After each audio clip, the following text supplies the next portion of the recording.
ವಯನಾಡು ಘೋರ ದುರಂತ ಕಣ್ಣಂಚಲ್ಲಿ ನೀರು ತರಿಸುತ್ತಿದೆ. ರಾತ್ರೋರಾತ್ರಿ ನಡೆದ ದುರಂತದಲ್ಲಿ ನೂರಾರು ಮಂದಿ ಜೀವವನ್ನು ತೆತ್ತಿದ್ದಾರೆ. ಹಲವಾರು ಮಂದಿ ಅನಾಥರಾಗಿದ್ದಾರೆ. ಈ ಮಧ್ಯೆ ಕಾಡಾನೆಯೊಂದು ಒಂದು ಕುಟುಂಬವನ್ನೇ ರಕ್ಷಣೆ ಮಾಡಿದ ಪವಾಡ ವಯನಾಡಿನಲ್ಲಿ ನಡೆದಿದೆ. ಅನಾನಸ್ ತಿಂದಂತಹ ಕಾರಣಕ್ಕೆ ಅನಾನಸ್ನೊಳಗಡೆ ಬಾಂಬಿಟ್ಟು ಕಾಡಾನೆಯನ್ನು ಕೊಂದ ಅದೇ ಕೇರಳದಲ್ಲಿ ಇದೀಗ ಘೋರ ಭೂಕುಸಿತ ದುರಂತದಲ್ಲಿ ಪಾರಾಗಿ ಜಲ ಪ್ರಳಯದ ನಡುವೆಯೂ ಕೂಡ ಈಜಿ ದಡ ಸೇರಿದ ಮಹಿಳೆ ಮತ್ತು ಮಗುವನ್ನು ತನ್ನ ಕಾಲಡಿಯಲ್ಲಿ ಆಶ್ರಯ ನೀಡಿದಂತಹ ರಕ್ಷಿಸಿದಂತಹ ಒಂದು ಅಚ್ಚರಿಯ ಘಟನೆ ನಡೆದಿದೆ.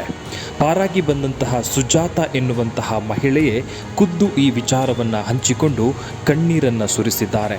ಇದ್ದಕ್ಕಿದ್ದಂತೆ ಜೋರಾದ ಸದ್ದು ಕೇಳಿಸಿತು. ಕಿಟಕಿಯನ್ನು ತೆರೆದು ನೋಡಿದಾಗ ನೀರು ಸಂಪೂರ್ಣವಾಗಿ ಆವರಿಸಿಕೊಂಡು ಬಿಟ್ಟಿತ್ತು. ಮೊಮ್ಮಗಳ ಕೈ ಹಿಡಿದು ಮನೆಯಿಂದ ಓಡಲಾರಂಭಿಸಿದೆವು. ಮಗ, ಸೊಸೆ, ಮೊಮ್ಮಗ ಕಾಫಿ ತೋಟದ ಮಾರ್ಗವಾಗಿ ಓಡಲಾರಂಭಿಸಿದರು. ಮೊಮ್ಮಗಳ ಕೈ ಹಿಡಿದ ನಾನು ಅದೇ ಕಾಫಿ ತೋಟದ ಮಧ್ಯೆ ಓಡಲಾರಂಭಿಸಿದೆ. ಅಷ್ಟರಲ್ಲಾಗಲೇ ಕಾಡಾನೆಯೊಂದು ನಮಗೆ ಎದುರಾಯಿತು. ದಿಕ್ಕು ತೋಚದಾದ ನಾನು ಆನೆಯೆದುರು ಕೈ ಮುಗಿದು ಪ್ರಾರ್ಥಿಸಿದೆ. ಬಹುದೊಡ್ಡ ದುರಂತದಿಂದ ಪಾರಾಗಿ ಬಂದಿದ್ದೇವೆ, ದಯವಿಟ್ಟು ನಮಗೆ ತೊಂದರೆ ನೀಡಬೇಡ ಎಂದಾಗ ಆನೆಯ ಕಣ್ಣಂಚಲ್ಲೇ ನೀರು ಸುರಿಯಲಾರಂಭಿಸಿತ್ತಂತೆ.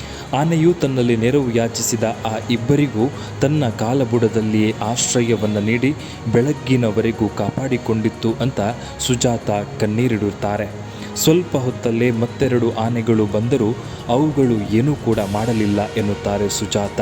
ಇದು ದೇವರ ನಾಡಿನಲ್ಲಿ ದೇವರ ಪವಾಡವೂ ಅಥವಾ ಪ್ರಾಣಿಗಳ ದಯೆಯೂ ಅರಿಯದು. ಕಷ್ಟ ಎಂದಾಗ ಕಾಡಾನೆಯ ಮನಸ್ಸು ಕೂಡ ಕರಗಿ ಆಶ್ರಯ ನೀಡಿದ್ದು ಮನುಕುಲಕ್ಕೆ ಒಂದು ದೊಡ್ಡ ಸಂದೇಶವಾಗಿದೆ.